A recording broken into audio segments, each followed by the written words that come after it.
Ribuan perangkat desa yang mengatasnamakan relawan desa untuk Ganjar Pranowo atau Des Ganjar menggelar deklarasi nasional di Jepara, Jawa Tengah untuk mendukung Ganjar Pranowo sebagai calon presiden 2024. Siapa yang memobilisasi para perangkat desa untuk mendeklarasikan dukungan pada Ganjar Pranowo dan apakah deklarasi relawan kepada Ganjar membuat PDI Perjuangan semakin terjepit? Untuk membahasnya lebih dalam kita sudah terhubung melalui sambungan Zoom dengan Ketua Panitia Deklarasi Des Ganjar Jawa Tengah, Hartoyo. Selamat sore Mas Hartoyo. Sore Mbak Nana. Oke, ada politisi PDI Perjuangan Masinton Pasaribu. Selamat sore Bang Masinton.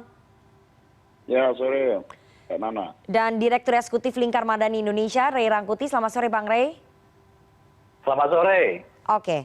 Saya mau ke Pak Hartoyo terlebih dahulu. Pak Hartoyo, sebagai Ketua Panitia Deklarasi Des Ganjar, apakah Anda dan para perangkat desa, terutama kepala desa ini menyadari bahwa ada potensi aturan yang dilanggar dari Undang-Undang Desa dengan mendukung Ganjar Pranowo sebagai capres?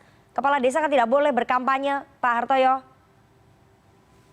Ya Mbak Nana, perlu kami sampaikan kepada semuanya bahwa semua sudah kita rembuk dengan aparatur desa se-Jawa Tengah.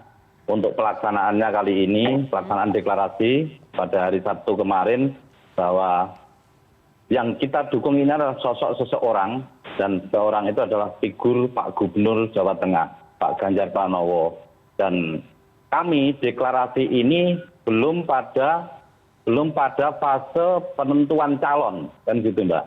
Jadi kami anggap ini tidak menyalahi aturan, karena kita bukan dari partai atau bukan dari elit partai yang mendeklarasikan. Kita hanya dari sekumpulan warga masyarakat atau aparat desa yang memang membanggakan sosok beliau Pak Ganjar untuk menjadi pemimpin di Indonesia di 2004-2009. Oke, jadi tidak ada aturan dilanggar. Padahal dalam Undang-Undang Desa pasal 29 huruf J disebut bahwa kepala desa dilarang terlibat dalam kampanye pemilihan umum atau pemilihan kepala daerah.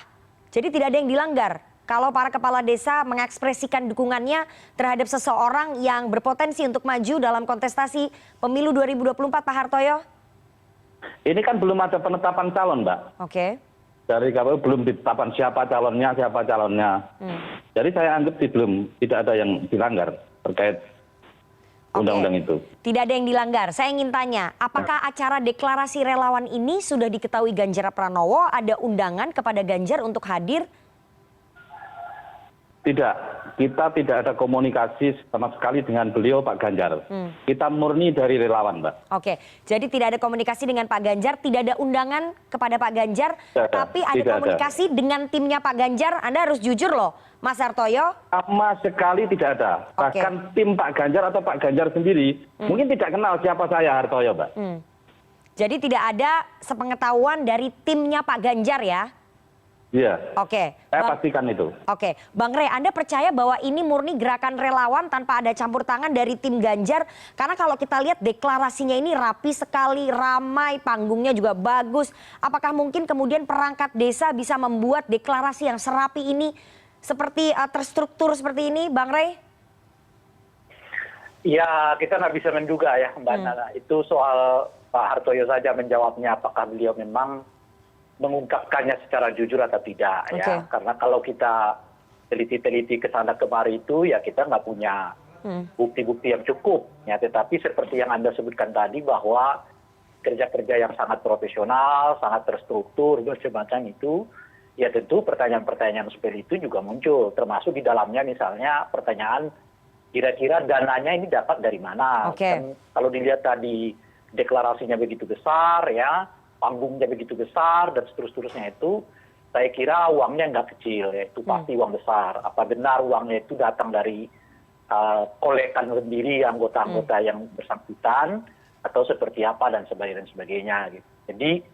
Jadi saya nggak bisa memastikan apakah ada hubungan ini dengan struktur pemenangan ataupun pendukungan terhadap Bung Ganjar, tetapi concern saya adalah soal apakah dalam acara yang sebesar itu misalnya memang dananya diambil dari dana anggota masing-masing dan seterusnya itu gitu. Oke, anggarannya dari mana sih Pak Hartoyo? Tadi menyambung apa yang ditanyakan oleh Bang Rey, Anggarannya itu dari mana? Jadi gini, Mbak, relawan itu kan variasi, Mbak. Ada yang punya duit, ada yang nggak punya duit, ada yang punyanya tenaga. Nah, kan variasi. Yang punya duit, mereka membantu dengan keuangannya. Yang tidak punya duit, mereka hadir dengan sendirinya. Kan gitu, Mbak. Jadi tidak ada sponsor sama sekali begitu ya? Tidak ada. Kami Jadi ini pastikan murni, tidak ada. jadi ini murni patungan para perangkat desa. Bukan patungan, tapi relawan semua. Kami sampaikan relawan. Sejak kapan persiapannya ini sebetulnya Pak Hartoyo?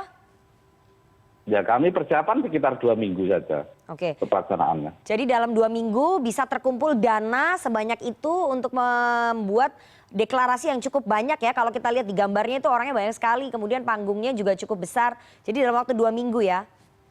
Iya, Mbak. Oke, saya ingin tanya ke Bang Masinton. Ada nggak kira-kira sampai 1M, 2M biaya untuk itu? Berapa sih habis totalnya berapa? Sebagai ketua panitia Anda pasti tahu dong Pak Hartoyo. Jadi kan kalkulasi sendiri lah untuk anggaran yang seperti itu. Sampai nggak 1M? Ya sekitar itu, Mbak. Oke, sekitar itu relawan mengumpulkan uang dalam waktu 2 minggu begitu ya? Oke, Iya, Mbak. saya ingin tanya ke Bang Masinton. Bang Masinton, bagaimana kemudian PDI Perjuangan merespon deklarasi relawan perangkat desa dalam waktu 2 minggu bisa mengumpulkan dana yang cukup banyak, hampir 1M untuk deklarasi. Apakah kemudian ini murni gerakan rakyat atau seperti apa, Bang Masinton? Karena kalau tadi katanya Pak Hartoyo, Pak Ganjar nggak tahu, timnya nggak tahu, nggak ada komunikasi. Ya itu kan standar lah ya, jawaban standar. Nanti jual kaos. Iya kan. Nah relawan lain jual kaos kan gitu kan. Itu kan sebenarnya mengkamuflase aja. Yang perlu kita lihat adalah umpama tadi kecurigaan yang disampaikan Mbak Nana, mobilisasi kegiatan itu bukan kegiatan murah itu, panggung apa segala macam. Itu kalau dibilang lebih kurang 1 miliar berkisar sekitar itu ya kalau saya juga ya pernah ikut terlibat dalam bikin event apa kegiatan ya dengan panggung sebesar itu ya kegiatannya ya kalau mau jujur itu di atas 2 miliar gitu ya. Oke. Tetapi whatever lah. Sekarang begini, bahwa pertama ya dalam undang-undang desa itu kan jelas bahwa perangkat desa itu tidak boleh melakukan kegiatan politik praktis. Oke. Dukung-mendukung itu bagian dari proses politik praktis. Benar bahwa belum calon ya yang diputuskan yang didaftarkan ke KPU ataupun diputuskan partai politik. Tetapi berkegiatan dalam konteks politik itu tidak boleh. Oke. Nah itu loh, jadi nggak boleh berkelit umpama ini umumkan calon ini belum ini, tapi mengajak orang mendeklarasikan A, B, C sebagai calon presiden itu kan politik praktis namanya, gitu. Itu ya ada problem di situ. Nah kemudian berikutnya adalah ini pola-pola lakukan ya sistematis. Ini kan plan apa lah ini, plan C, plan D dulu. Waktu itu masih belum lama ya yang namanya asosiasi perangkat desa juga dimobilisasi untuk 3 periode. Oke. Gitu loh. Jadi ini memang kekonyolan yang dilakukan ya dengan mobilisasi mirip persis seperti Orde Baru menjelang kejatuhannya. Oke. Memobilisasi dulu itu Golkar itu Orde Baru itu ditopang oleh jalur ABG namanya. Itu ABRI, birokrat, Golkar. Nah hari ini kekuasaan hari ini tuh memobilisasi dukungan itu tadi. Jadi ini mobilisasi, bukan yang datang berdasarkan inisiatif dari bawah. Oke. Bullshit itu. Saya ini pelaku politik, ngerti lah. Jadi kalau apa yang disampaikan tadi itu ya, kalau kita ini udah nggak usah berbohong-bohong lagi. Mengkamuflase bangsa ini butuh kejujuran. Gitu loh ya. Mau dukung siapa ya monggo, mbok kita jujur. Gitu Oke. loh. Bang Jadi Masinton. ini semuanya ya, kalau saya lihat ada upaya mobilisasi yang dilakukan di berbagai daerah. Oke. Bukan hanya di Jepara. Gitu loh. Oke. Bukan hanya di Jepara, lihat aja rangkaian Oke, aja. Bang Masinton, menurut Tapi Anda dalam 2 hari. Oke, Itu menurut- butuh resource yang besar. Oke. Dan itu mobilisasi tidak ujuk-ujuk turun dari langit. Biayanya apa segala macam. Jadi itu memang upaya prakondisi ya untuk menggiring pada salah satu orang ya yang memang udah kebelet. Menurut saya itu agenda yang kebelet gitu ya. Bayangkan hari ini terjadi chaos sesungguhnya. Oke. Dari tataran pemerintahan pusat hingga ke desa. Presiden mendowngrade diri menjadi seperti kepala tim sukses. Kepala tim suksesnya siapa, Dengan Bang di Masinton? Magelang itu. Bang Masinton, kepala tim suksesnya Sekian siapa? Hari ini ya kemudian menteri-menterinya pengen jadi capres. Oke. Menteri lainnya dalam kabinet itu menjadi tim ses, capres. Kemudian kepala daerah sibuk ingin jadi desa dimobilisasi untuk mendukung capres. Baik. Pertanyaannya pemerintahan dari pusat hingga desa, ya, apakah ini bekerja untuk rakyat hari ini? Oke. Oke, tahan dulu Bang Masinton. Tahan dulu. Saya katakan ini bisa chaos ini tatanan pemerintahan ini. Oke, tahan dulu Bang Masinton. Saya Kalau harus ini kasih dibiarkan kesempatan ke begini, yang lain. gitu loh. Oke. Ini harus kita ingatkan. Oke, saya harus kasih kesempatan yang lain. Bang Rey, apakah Anda sepakat dengan Bang Masinton bahwa ini terstruktur ada mobilisasi karena sebagai politisi tadi Bang Masinton mengatakan bahwa tidak mungkin tidak ada mobilisasi yang hanya dilakukan di Jepara saja, tapi ada mobilisasi di berbagai daerah untuk merujuk kepada satu figur begitu.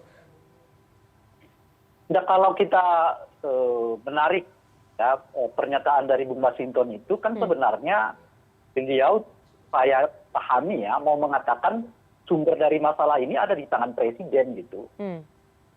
Nah, karena itu tadi misalnya presiden mendowngrade dirinya seperti tim sukses gitu. Itu artinya kan problem utamanya itu ada di presiden.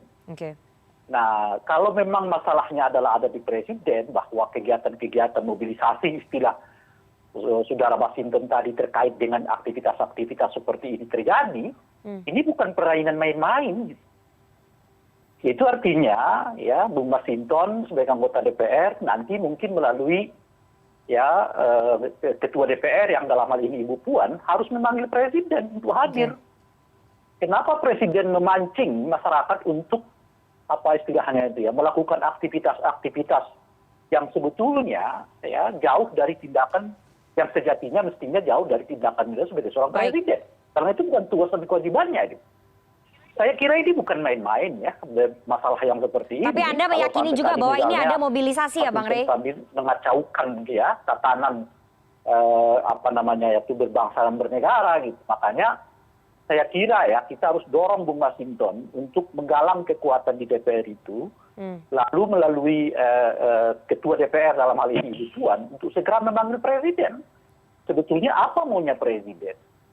Sehingga isu 3 periode kelihatan berasal dari lingkaran istana. Oke, kita kembali ke yang tadi. Bang Rey, kita fokus saja kepada mobilisasi relawan ini. Apakah kemudian Anda sependapat dengan Pak Masinton bahwa memang ada mobilisasi yang terstruktur di berbagai daerah untuk merujuk kepada tokoh tertentu?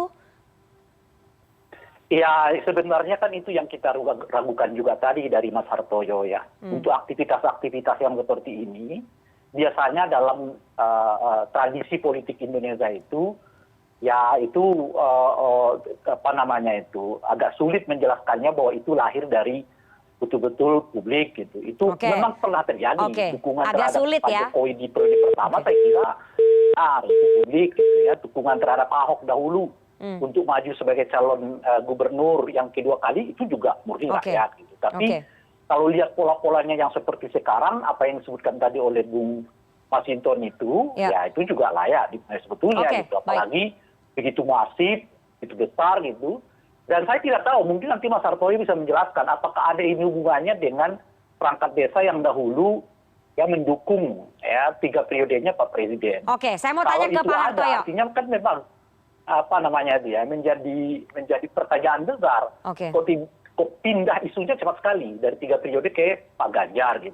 Tapi kalau tidak ada hubungan, ya itu artinya ini organisasi tersendiri yang berbeda dengan perangkat-perangkat desa yang tersebut gitu. Nah, soal apakah ada mobilisasi ada atau tidak, ya umumnya kita akan sulit menjawabnya dengan fakta-fakta gitu. Tetapi agak sulit juga untuk mengatakan tidak kalau misalnya dilihat budgetnya sampai 1 M lebih. Oke, baik. Tahan Bang Rey. Dilakukan dalam 2 minggu gitu ya. Dan peristiwanya tahan Bang Rey, saya harus tanya ke Pak Hartoyo. Aktivitas-aktivitas partai politik gitu ya.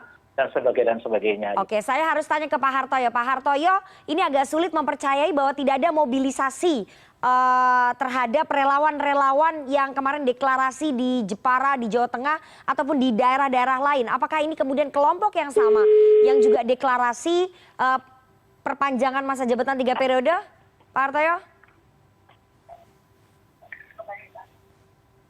Pak Hartoyo?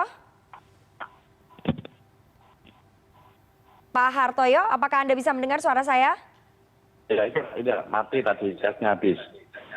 Oke, Pak Hartoyo, apakah kemudian ada mobilisasi yang dilakukan oleh pihak-pihak tertentu, oleh oknum-oknum penguasa yang bukan hanya berpusat di Jepara, Jawa Tengah, tapi di daerah-daerah lain untuk mengumpulkan relawan ini untuk merujuk kepada tokoh tertentu, dan apakah ini kemudian ada kaitannya dengan perangkat desa yang kemarin mendukung 3 periode, Pak Hartoyo?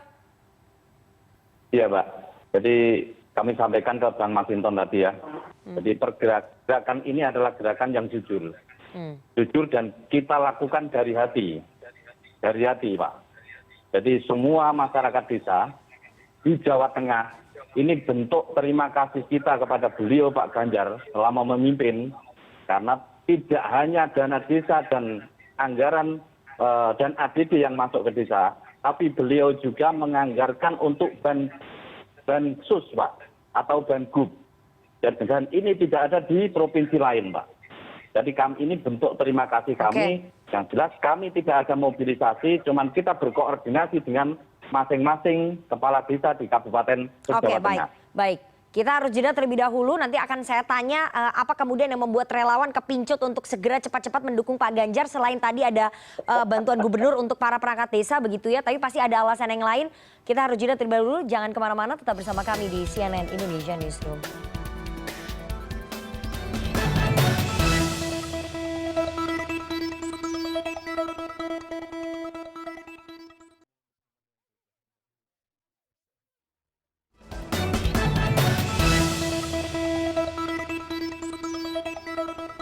Anda masih bersama kami di CNN Indonesia Newsroom dan kita akan lanjutkan perbincangan kita dengan para narasumber. Ada Hartoyo, Ketua Panitia Pelaksana Relawan Des Ganjar, kemudian ada Masinton Pasaribu, politisi PDI Perjuangan, dan ada Rey Rangkuti, Direktur Eksekutif 5. Saya kembali lagi ke Pak Hartoyo. Pak Hartoyo, apa sih yang membuat relawan Des Ganjar ini yang perangkat desa mayoritas mendukung Pak Ganjar? Selain tadi yang tadi sudah Anda sebutkan bahwa ada bantuan gubernur kepada perangkat desa yang mungkin tidak ditemukan bukan kepada perangkat desa. Kepada? Bantuan keuangan khusus kepada desa. Bantuan keuangan khusus kepada desa yang mungkin tidak ada di provinsi lain, tidak ada di kepala daerah lain begitu ya, tidak ada di gubernur lain. Tapi selain memberikan bantuan, kalau bantuan itu kan memang kewajiban dari pemerintah kepada masyarakat begitu ya, kepada warganya. Selain itu apa yang menjadikan Anda kemudian mendukung Pak Ganjar? Itu kewajiban. Iya, halo. Iya, silakan Mas Hartoyo. Oh ya, jadi gini, selain bantuan khusus kepada desa, Mbak, jadi Pak Ganjar itu sosok yang gimana ya, sederhana, amanah menurut kami, dapat dipercaya, dan dalam melaksanakan tugas kepemimpinan di Jawa Tengah 2 periode ini, beliau tanggap dan peka terhadap keluhan-keluhan kami masyarakat warga Jawa Tengah, Mbak. Hal-hal sekecil apapun yang ada di masyarakat, beliau mau hadir, mau cek langsung, permasalahannya apa, kondisinya gimana. Itu yang menjadi motivasi kami, Mbak. Oke. Jadi beliau tanggap, kemudian mau turun langsung menemui masyarakat. Tapi kepala daerah lain juga melakukan hal yang sama. Bukan hanya Pak Ganjar. Karena kami di Jawa Tengah, Mbak. Saya di Jadi Jawa ini Tengah. khusus hanya Jawa Tengah saja begitu ya. Tapi untuk prestasinya apa? Apa yang sudah dilakukan oleh Pak Ganjar? Misalnya membangun apa begitu? Apa yang dirasakan oleh teman-teman kepala desa, perangkat desa? Ya semua yang ada di desa ini kan atas secara tidak langsung. Ini atas sentuhan beliau sebagai gubernur. Karena bantuan keuangan khusus kepada desa ini jelas membantu sekali pembangunan di desa-desa itu, Mbak. Oke, jadi karena murni bantuan khusus untuk pembangunan desa begitu ya. Oke, saya mau tanya ke Bang Rey. Bang Rey, ini dengan deklarasi relawan Ganjar yang cukup masif, analisa Anda ini semakin menekan PDI Perjuangan untuk mengusung Pak Ganjar atau PDIP akan ya tetap tenang-tenang saja begitu? Ya, itu mungkin akan terlihat nanti sekitar di pertengahan bulan Juni. Tetapi kalau kita baca sekarang ini aromanya justru yang terjadi sebaliknya. Bahwa PDI Perjuangan merasa tersudutkan dengan berbagai dukungan yang muncul kepada Ganjar Pranowo kan. Jadi bukan kali pertama lah kalau kita mendengar banyak elit PDI Perjuangan yang seperti gerah dan gelisah ya terhadap tindak tanduk Ganjar dan juga termasuk ya dukungan-dukungan yang begitu tinggi terhadap beliau. Meskipun saya nggak paham kenapa PDI Perjuangan terlihat gerah dengan dukungan-dukungan itu.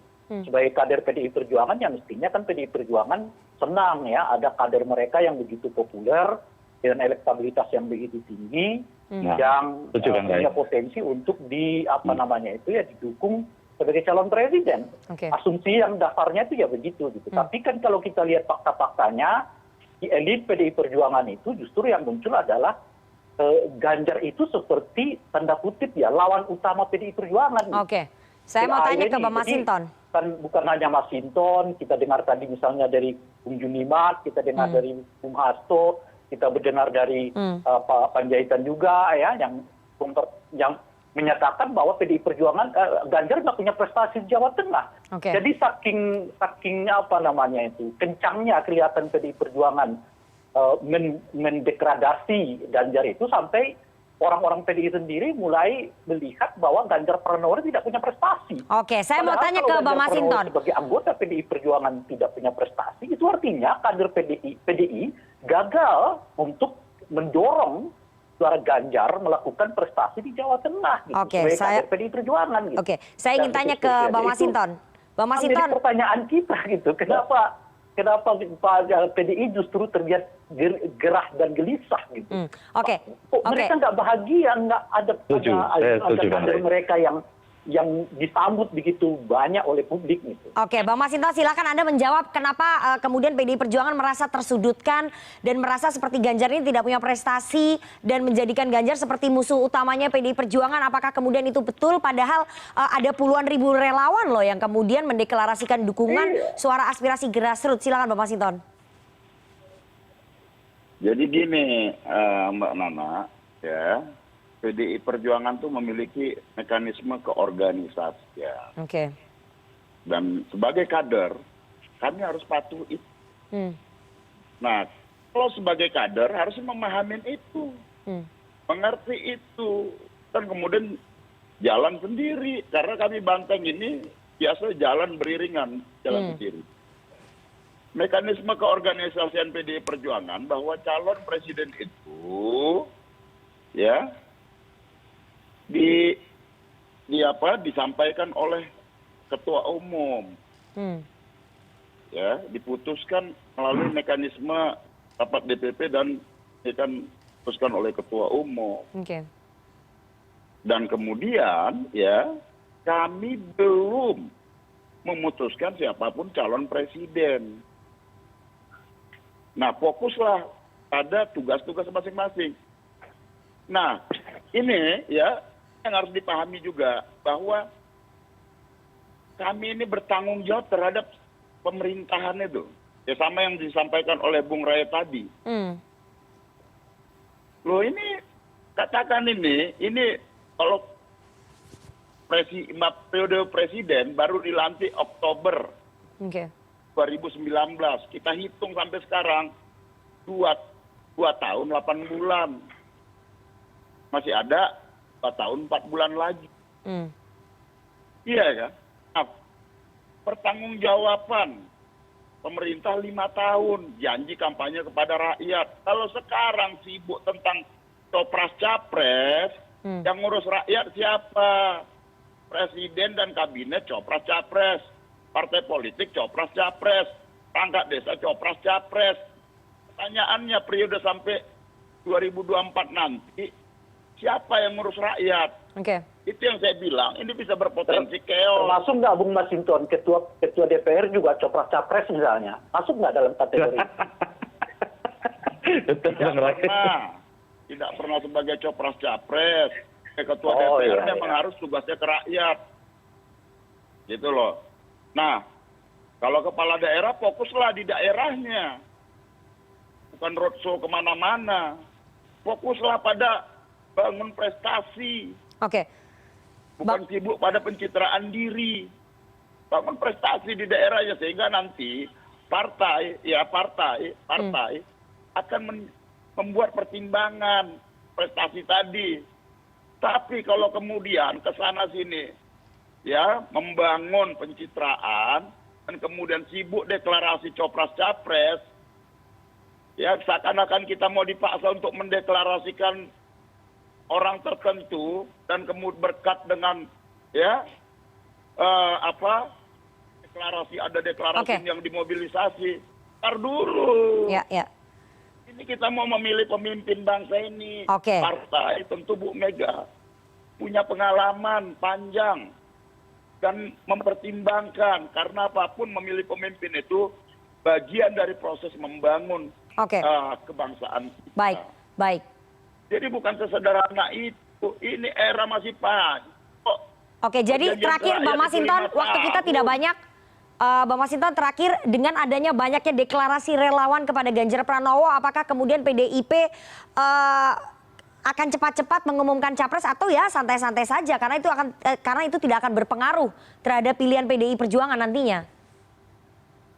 Perjuangan punya pengalaman, jangankan ditekan dengan cara-cara deklarasi palsu. Kekuasaan yang menindas saja zaman Orde Baru, kita lawan. Saya mau nambahin Mbak Nana. Oke. Masa kita memaksa partai untuk mendeklarasikan nama tertentu ya dengan modal citraan tadi diciptakan deklarasi sana sini. Kalau berani nyalon aja dari partai lain. Oke. Atau bikin partai lah. Oke, jadi Anda menantang agar Pak Ganjar kalau berani maju dari partai lain begitu ya, kalau tidak mau menunggu dari PDI Perjuangan. Anda ingin mengatakan seperti itu Pak Masinton? Kalau masih merasa dirinya PDI Perjuangan, inilah mekanisme organisasi. Kalau sudah tidak betah, tidak nyaman dengan mekanisme keorganisasian. Kenapa Pak Masinton malah membahas Pak Ganjar ini? Aja keluar. Oke. Saya harus kasih kesempatan ke Pak Hartoyo singkat saja. Ini kita udah mau close. Terakhir Pak Hartoyo, apa yang ingin Anda sampaikan, apa yang ingin Anda tanggapi? Iya, harusnya kan gini Mbak. Kalau ada tokoh atau kader yang sudah diusung masyarakat, harusnya elit partai ini kan tinggal mendukung. Partai-partai tinggal mendukung saja, karena itu sudah kehendak rakyat, Mbak. Suara rakyat, suara Tuhan loh, Mbak. Kenapa pada panas? Itu bukan suaranya relawan aja, Mas Hartoyo. Tidak, saya kira tidak. Murni kami, Bang. Iya, suara rakyat itu bukan suara Anda saja, bukan suara kelompok Anda saja. Jangan disimplifikasi begitu sederhananya suara rakyat. Ini yang kita lihat nanti datang. Kita tidak harus berdebat. Oke, baik Bapak-Bapak. Ya, Bapak-Bapak, sayang sekali waktu kita sudah habis. Saya harus tutup dialognya. Nanti kita akan undang lagi Bapak-Bapak kalau sudah jelas siapa yang akan bisa maju dalam kontestasi Pilpres. Karena sekali lagi yang punya tiket untuk memajukan calon presiden dan juga calon wakil presiden adalah partai politik, bukan relawan. Dan partai politik juga diharapkan bisa mendengarkan suara aspirasi dari masyarakat termasuk relawan. Begitu ya, sekali lagi kontestasinya masih jauh. Kita akan tunggu siapa yang dapat tiket. Makanya Mas Sinton tenang aja, yang punya tiket kan Mas Sinton. Oke. Tapi sekali lagi partai politik juga harus mendengarkan suara aspirasi masyarakat termasuk relawan. Oke. Terima kasih sekali Bapak-Bapak yang sudah bergabung. Seru sekali diskusinya pada hari ini. Politisi PD Perjuangan Masinton Pasaribu, kemudian ada Ray Rangkuti, Direktur Eksekutif 5, dan juga Hartoyo, Ketua Panitia Pelaksana Deklarasi Des Ganjar. Terima kasih Bapak-Bapak, sehat selalu sudah bergabung. Terima kasih.